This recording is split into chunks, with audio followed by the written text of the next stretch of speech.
দেখো আজকে দুপুরের থালিতে আমি কী কী রেখেছি। ভাত, পাতিলেবু আর উচ্ছে পেঁয়াজ চচ্চড়ি। এখানে আছে মুসুরির ডাল, বেশ ভালোই লাগে। আমার ছেলেরা আবার মুসুরির ডাল না হলে খেতেই পারে না। এই যে লঙ্কা ফোড়ন দিয়েছি। আর এখানে আছে লাউ শাক পোস্ত, ঝিঙে দিয়ে বেগুন দিয়ে একটু চচ্চড়ি। আর এটা হচ্ছে ডিমের কারি করেছি। আর চিংড়ি মাছ ঝাল ঝাল করে, একটু পটল চিড়ে আলু চিড়ে দিয়ে চিংড়ি মাছের ঝাল করেছি। এটা টক দই।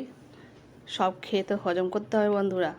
আর এখানে আছে বিলাতি আমড়া নয়, এটা হচ্ছে চালতার আচার। বিলাতি আমড়া শেষ, এবার চালতা এসে গেছে বাজারে। এবার চালতার আচার। এইটুকুই আজকে আয়োজন ছিল বন্ধুরা। ভালো লাগলে একটু কমেন্ট করো, পাশে থেকো, সাবস্ক্রাইব করে দিও।